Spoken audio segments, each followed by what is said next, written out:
आजय श्री महावीर कीर्ति महाराज की जय। आजय श्री विमल सागर महाराज की जय। आजय श्री तपस्वी सम्राट सन्मति सागर महाराज की जय। आजय गुरुवर सुंदर सागर महाराज की जय। अहिंसा में विश्व धर्म की जय। जिनवाणी माता की जय।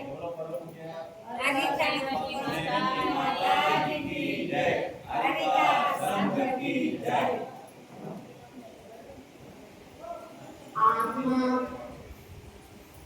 की ओर अपने कदम बढ़ते जा रहे हैं, क्योंकि वह साधक जो कि मुनि बनना चाहता है, आर्यका बनना चाहता है, वह गुरु के चरणों में आया है और गुरुदेव से कहता है कि मेरे पूरे भाव हैं, लेकिन मेरी जिम्मेदारी अभी पूरी नहीं हुई और मुझे अभ्यास भी नहीं हुआ है। मुझे कैसे मैं एक आसन करूंगा, क्योंकि दीक्षा के बाद में एक ही ऑप्शन है। कौन सा?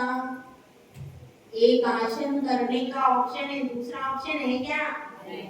दूसरा कोई ऑप्शन है? या तो आप एक आसन करो या फिर उपवास करो। तीसरा कोई ऑप्शन है क्या भाई? नहीं। तो मुझे इसका भी अभ्यास हो जाएगा और जो मेरी घर की जिम्मेदारी है, जो मेरे बच्चे छोटे हैं, उनकी जो जवाबदारी है वह भी मेरे ऊपर है, तो वह जिम्मेदारी भी पूरी हो जाएगी। ये दोनों काम मेरे हो जाएंगे और साथ में मैं अपनी, भले ही मैं बाहर से घर में बैठा हूँ, लेकिन मैं अंदर से घर में बैठना नहीं चाहता। श्रावक है, वह चाहता है कि मेरा मन मंदिर बन जाए।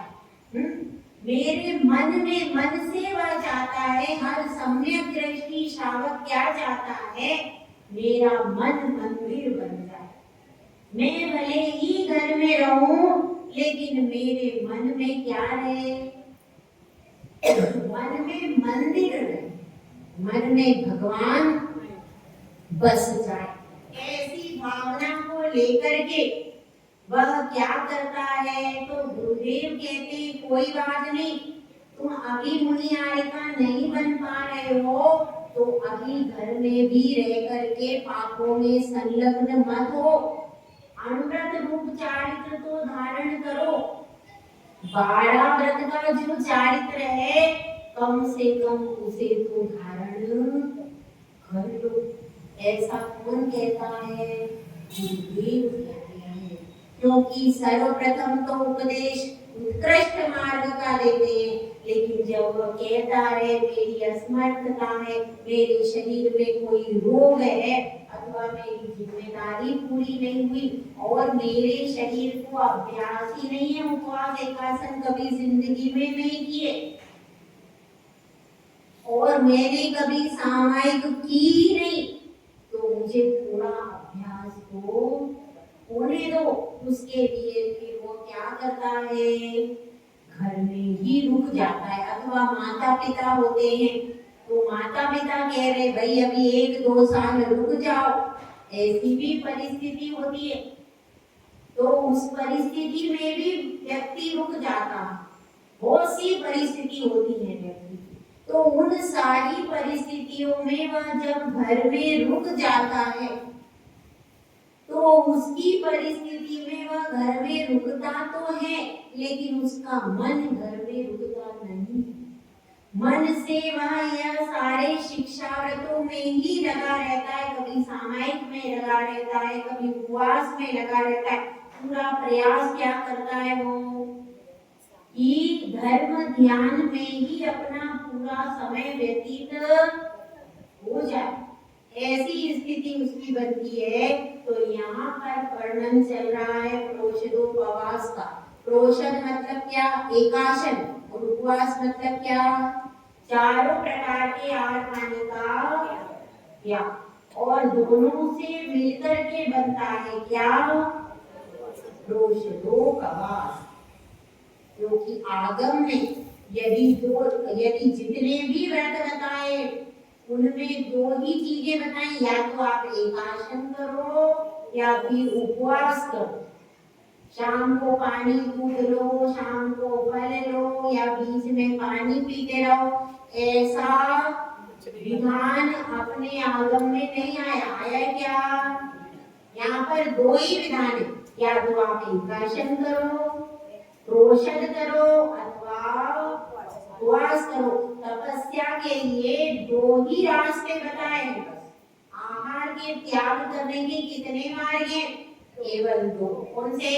या तो प्रोषण या एकासन अथवा उपवास। ये आगम के अनुसार है, और हम जो कर लेते हैं वो हमारे अनुसार, वो हमारे अनुसार है। हम अपनी शक्ति के अनुसार करते हैं। भाई शाम को दूध पानी मेवा जो भी करते हैं वो क्या है? वो आपकी शक्ति के अनुसार है। आगम के अनुसार दो ही विधि है आहार के त्याग की।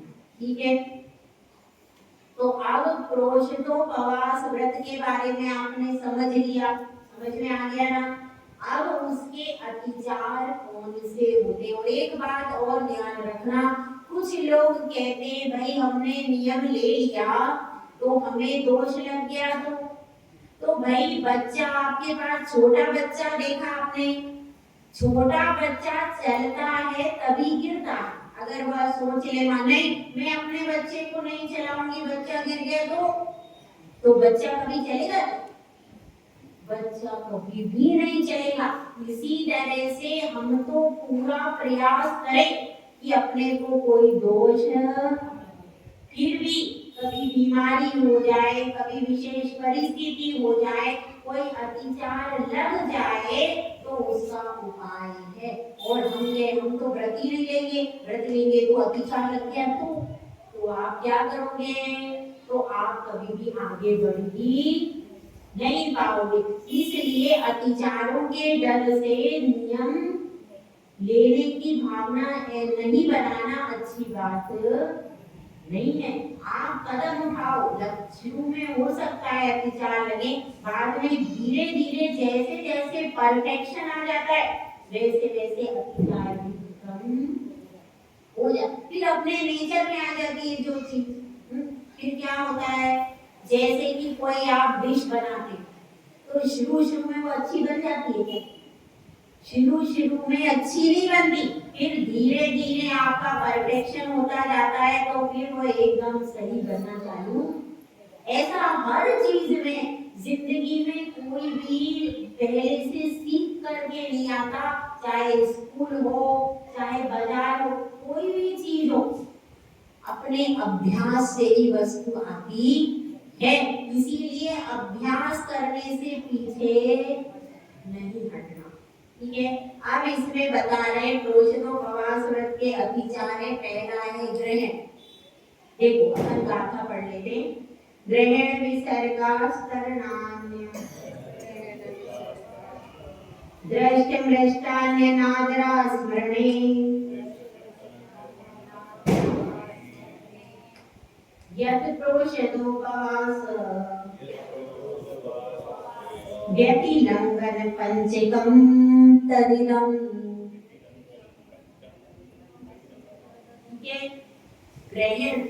ग्रहण करने का मतलब क्या है?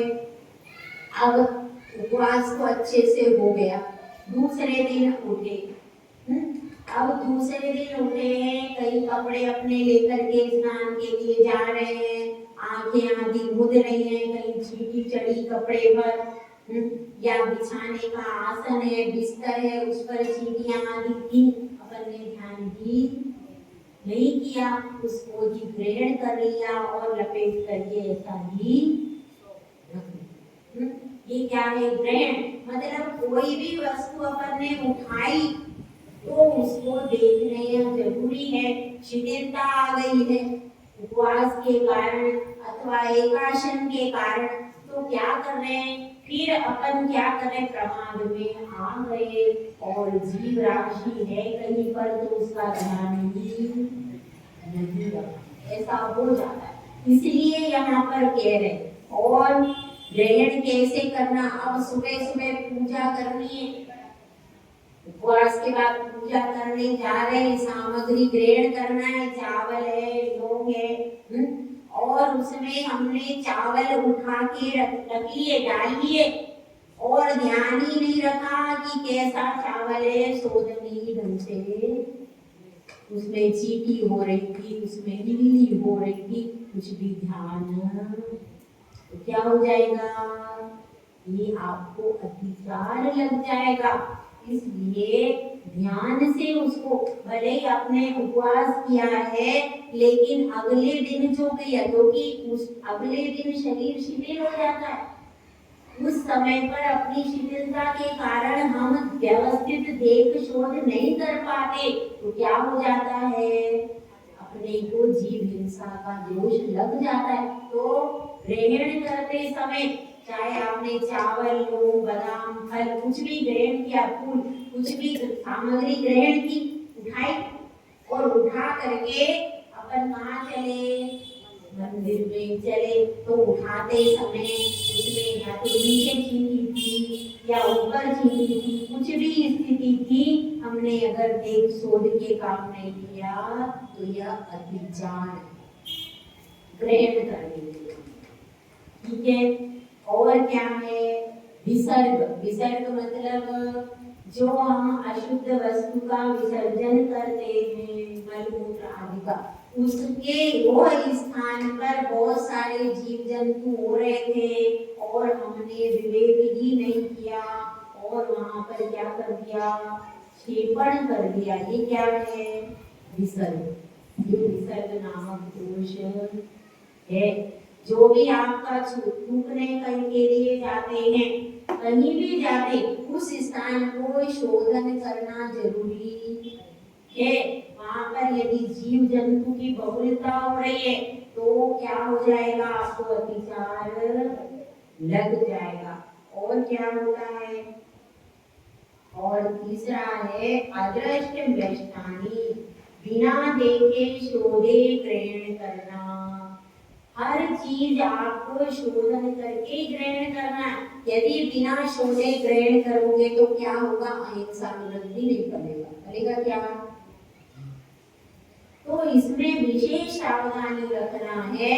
उपवास के कारण आपकी नेत्र में भी शिथिलता आ जाती है, शरीर में शिथिलता आ जाती है, लेकिन उसके बाद भी धीरे धीरे कर लो, जल्दी क्या है, धीरे धीरे कर लो, आराम से कर लो और आराम से ही अपने बर्तनों को उठाओ, उसमें सावधानी हटनी नहीं चाहिए। यह यहाँ पर बता है क्या करना, अदृष्ट भ्रष्टानी। अदृष्ट भ्रष्टानी का अर्थ क्या है, अदृष्ट मतलब बिना देखे हुए, और अदृष्टानी का मतलब क्या है, बिना शोध किए। हमने पूजन का द्रव्य आदि ग्रहण कर लिया तो क्या हो जाएगा, अथवा हमारा उपवास का पारणा करने बैठे, पारणा करने बैठे उसमें भी कोई जीव जंतु है और हमने ध्यान ही नहीं दिया, भोजन बनाने के लिए बैठे तो भोजन बनाते समय ही ध्यान नहीं रखा, बर्नर पर चीटी थी, कुछ भी था, ध्यान बिना देखे शोधे क्रिया चालू हुई, जल्दी कर लो, जल्दी कर लो, जल्दी से उबाली बनानी है, जल्दी से करना है, क्या करा, ध्यान नहीं रखा। अथवा पानी छानने के समय पर ध्यान नहीं रखा।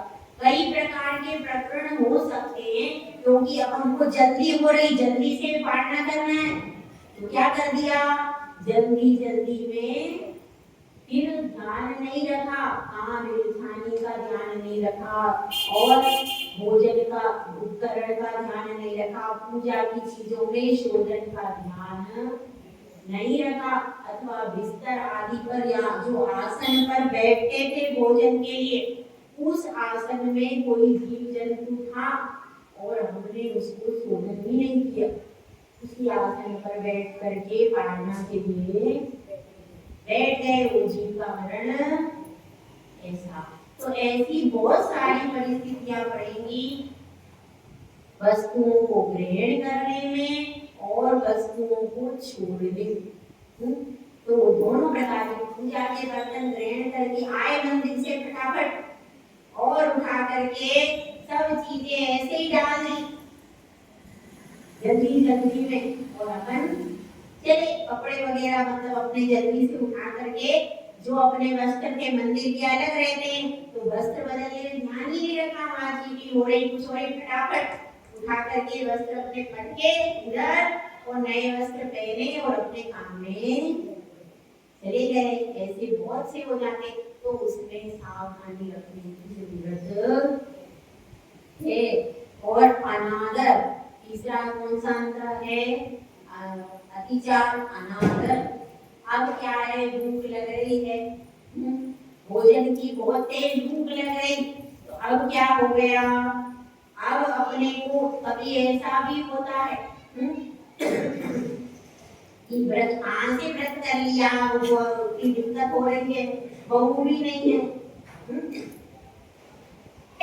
बहू नहीं है या बेटी नहीं है, कोई और है नहीं, स्वयं ही अपना भोजन बनाना है, तो उपवास के प्रति अनादर के भाव हो रहे। और अस्मरण, अस्मरण का मतलब क्या हुआ? अस्मरण का मतलब क्या है? भूल गए। अष्टमी कब है अष्टमी? अरे अष्टमी तो निकल गई, कल थी, अरे मुझे तो याद ही नहीं रहा, अष्टमी निकल गई। और 14, अरे पहले तो अभी तो करेगी 14, अभी दोबारा कैसे आ गई?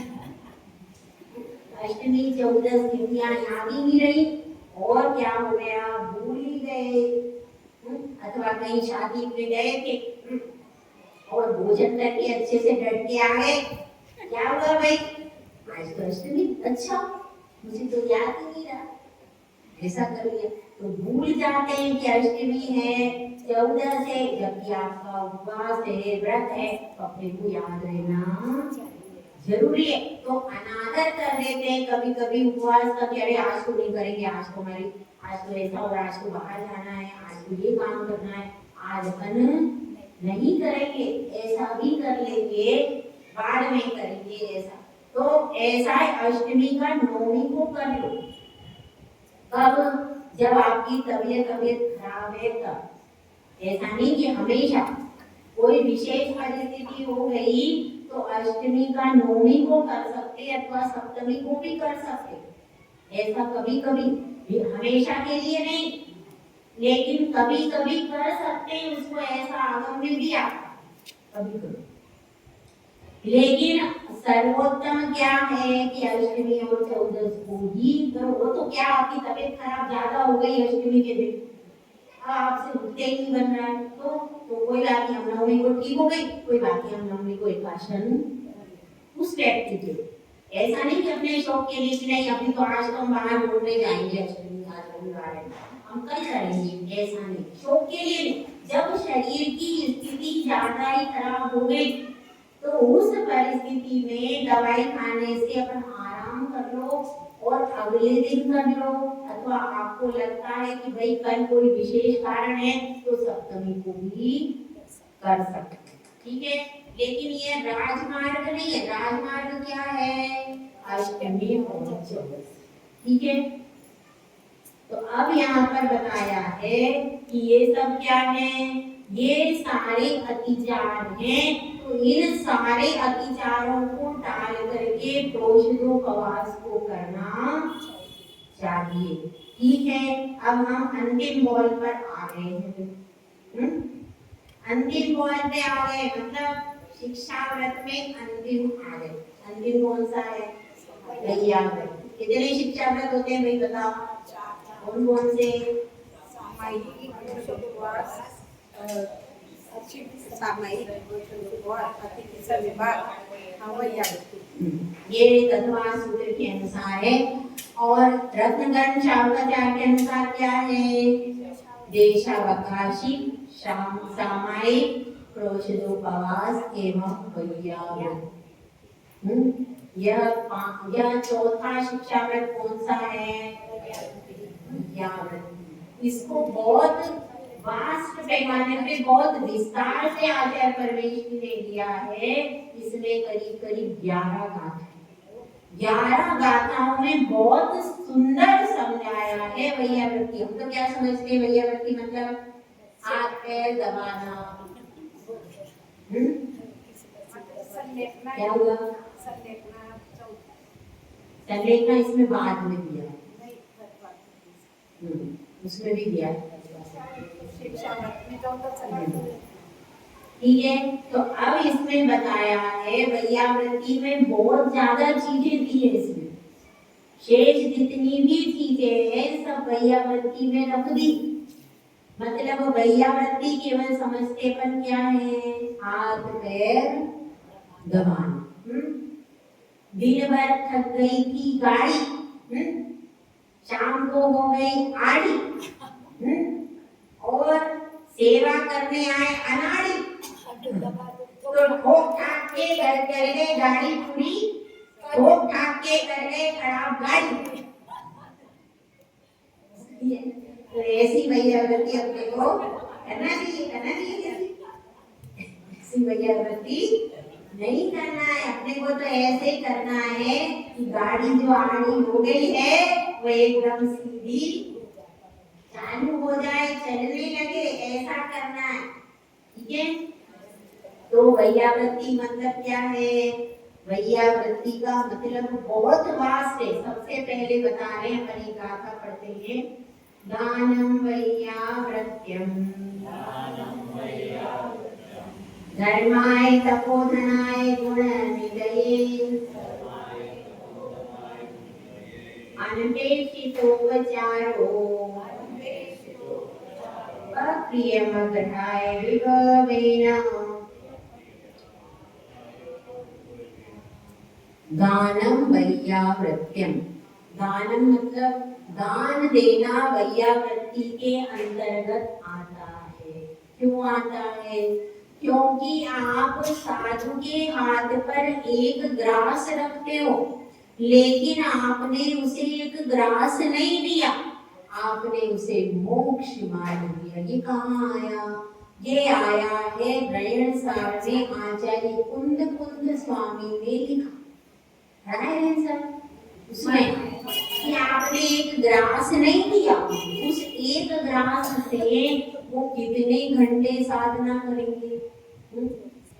सुबह से पूरे दिन 24 घंटे की उनकी साधना केवल उस ग्रास पर है।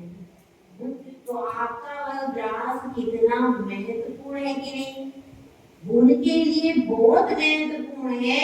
उसी से उनकी पूरी एनर्जी, उससे उनकी जो स्वाध्याय है, तपस्या है, जाप है, वो उस एक ग्रास के ऊपर ही। इसीलिए आपने उनको मोक्ष मार्ग दे दिया, मार्ग पर चलने का पाथेय दिया है आपको। इसीलिए यहाँ पर बताया है दानम वैयावृत्ति, दान भी वैयावृत्ति के अंतर्गत आता है। कितने प्रकार का होता है वे दान? कौन सा?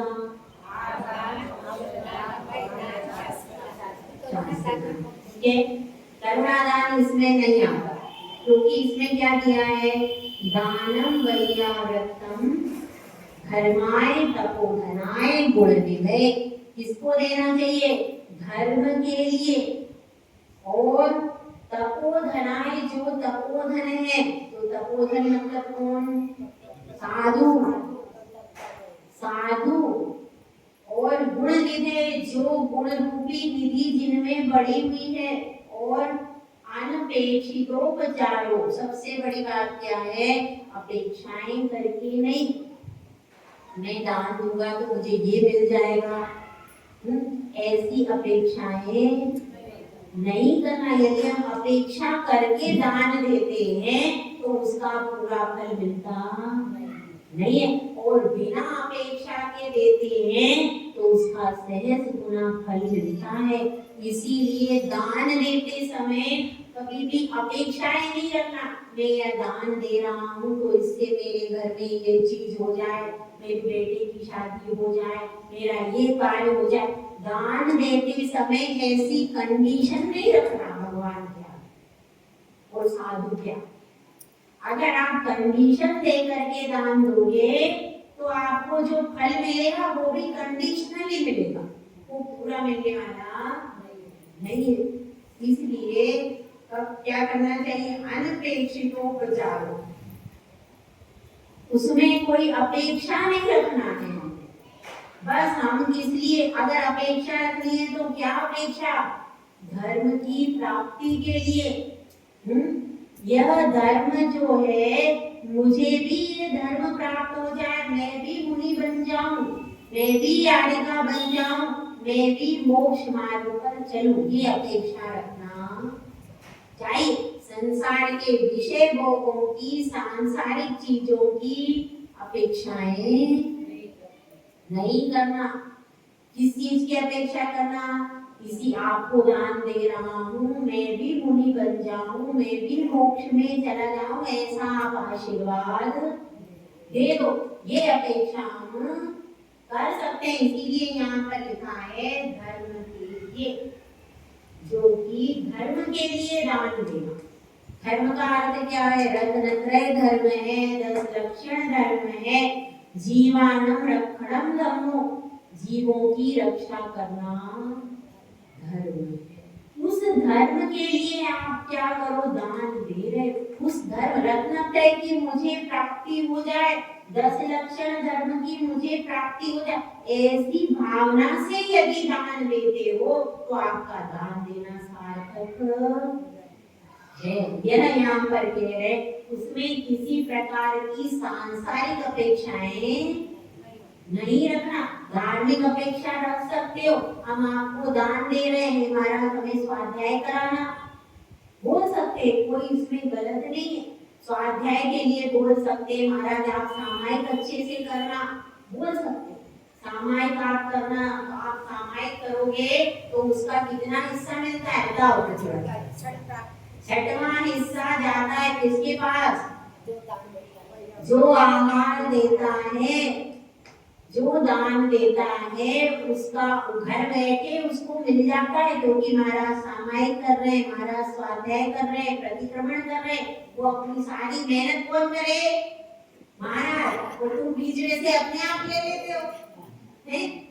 तुम अपना भोजन तो वैसे भी बनाते हैं, और तुम्हारी 2 रोटी के पीछे हमारा चला जाता है छठवां हिस्सा। बात तो सही है, पर होता है, ठीक है। तो अब क्या है, उसमें से छठवां हिस्सा मिलता है अपने को। क्यों? क्योंकि आपने जो आहार दिया है उसी के आधार पर तो उनकी सारी क्रिया हुई, तो इसलिए आपको उसका फल मिलता है। तो यहाँ पर क्या कह रहे हैं? अग्रहाय मतलब जो घर में नहीं रहते हैं उनके लिए बात चले, तो यहाँ पर वो करुणा दान आदि की बात नहीं। यहाँ पर तो उत्कृष्ट चर्या वाले जो मुनिराज हैं, आयिका है, क्षुल्लक क्षुल्लिका है, उनकी बात यहाँ पर, और जो संगस्थ ब्रह्मचारी ब्रह्मचारिणी भी हो सकते, क्योंकि अब देखो, अब ये यहाँ पर रह रहे, अब इनका घर का त्याग है। कब घर का त्याग कब तक रहेगा? जब तक घर में नहीं जाते तब तक तो यहाँ पर रहते, तब तक तो घर का त्याग ही है। जब जाएंगे तब उनका वहां ग्रहण होता है। तो अब यदि आप लोग ब्रह्मचारी ब्रह्मचारिणी के लिए भी नहीं करोगे तो ये कहाँ जाएंगे? अब इनका घर अभी तो है नहीं, कब होगा? जब ये जाएंगे। तो इनकी भी व्यवस्था समाज को ही बनानी पड़ती है, ठीक है। तो इसलिए यहाँ पर बता रहे हैं कि जो घर में नहीं रहते ऐसे व्यक्तियों के लिए, कोई कई बार ऐसा होता है, कोई लोग भी आकर के संघ में रह गए 8 दिन 15 दिन, तो उनकी व्यवस्था कौन करेगा? समाज ही करेगा, ठीक है। लेकिन यहाँ पर मुख्य रूप से मुनि यारिका क्षुल्लक क्षुल्लिका को ही कहा, वो तो एक व्यवस्था है जो मैं बता रही। लेकिन यहाँ पर उन चारों का ही ग्रहण मुख्य रूप से कर लेना। तो यहाँ पर यही बताया है कि यह वैयावृत्ति शिक्षावृत्ति है कि दान देना, और दान देते समय दान किस वस्तु का दिया जाता है? स्ववस्तु। दान हमेशा अपनी वस्तु का दिया जाता है, और विभुवेन, विभुवेन यानी वैभव से युक्त होकर के दान देना, दीनहीन दशा से नहीं देना। कि भाई महाराज अब आज तो कुछ बनाया नहीं, अब आप आ गए हो, क्या करें? एक ही रोटी या खाना हो तो ऐसे दीनहीन दशा से नहीं देना। पूरा वैभव दिखा करके जितना भी आपके पास में है वैभव से युक्त होकर के अपनी सामर्थ्य को दिखा करके दान देना चाहिए, क्योंकि दाता में कितने गुण होते हैं? 7। बताओ भाई, 7 के नाम याद है? इसको नाम याद है? 7 गुणों की बताओ। हाँ, श्रद्धा, भक्ति, शक्ति और तुष्टि, अरुद्धता या संतोष और क्षमा। ठीक है, ये पूरे 7 गुण। तो अपने को ये 7 गुण याद होना चाहिए। अगर हमें ये 7 गुण याद नहीं है तो क्या हो जाएगा? तो हम विवेकहीन हो जाते हैं। चौके में होते हैं कि नहीं विवेकहीन? कई बार विवेकहीन हो जाते हैं। जब कोई साधु आ जाते हैं तो अपन विवेक कई बार खो देते। तो ऐसा विवेक खो करके कोई भी काम करना नहीं। स्व का दान देना, कोई चौके में ना कर देते तो क्या? हाँ, स्व का दान देना चाहिए। पर कोई आता है चौके में दे दो, आप अपने मन से दे जाता है तो ऐसा है। वैसे योग्य तो ये है वो अपना कुछ सामान लेकर के आए, भले ही एक कुछ भी लेकर के आए। वो तो नहीं गलत होगा ना। चौके में आकर के आपने उठा के गिलास दे दिया, ऐसा नहीं समझ में मेरा चौका है। मैंने स्व का दान देना चाहिए। ये आए कुछ लेकर आए, मुझे पाप लगेगा। मैं बोल दे जा रही हूँ, आप दे देना मेरा ये इतना आप क्या इनकी वस्तु इनके रख के चले गए? हाँ, ऐसा। और आपने उसे दे दिया तो आपको दोष लगेगा, कैसा? हाँ। देखो उसमें ऐसा है, ये जब वस्तु रख करके गए तो इन्होंने क्या कहा कि ये वस्तु मैं रख के जा रही हूँ, आप दे देना। उन्होंने पहले अनुमति दे दी आपको। उन्होंने यदि वो ये कहकर गए मैं ये वस्तु रख के जा रही हूँ, मैं ही आके दूंगी, आप हाथ मत लगाना, तो आपने अगर हाथ लगा के दे दी तो गलत। समझ में आया? वस्तु किसकी थी? उसकी थी, आपकी। और अब इन्होंने रख के गई और रखने के बाद इन्होंने क्या कहा कि मैं रख के यहाँ पे जा रही हूँ प्रतिभा जी, आप ये वस्तु दे देना। तो आपने दे दी तो कोई दोष नहीं। और इन्होंने कहा भाई ये वस्तु मैं अब वापस ले जाऊंगी, आप ये वस्तु मत देना, तो आपने दी तो परमिशन आपको दे करके गई है ना, उसके बाद आपने दी तो दोष नहीं। तो इसमें ये सारे दाता के कितने गुण हैं? 7 गुण हैं। इन सब गुणों का ध्यान रखना चाहिए। कभी भी आहार देते समय एकदम भावुकता हो जाए। भावुकता में अपन क्या सोचते हैं? कैसे भी आहार हो ही जाए, कैसे भी आहार हो जाए। और साधु बैठे उनके सामने ही अपन चालू कर देते हैं आरंभ सारंभ कर्म, चालू कर देते। फिर क्या करे साधु?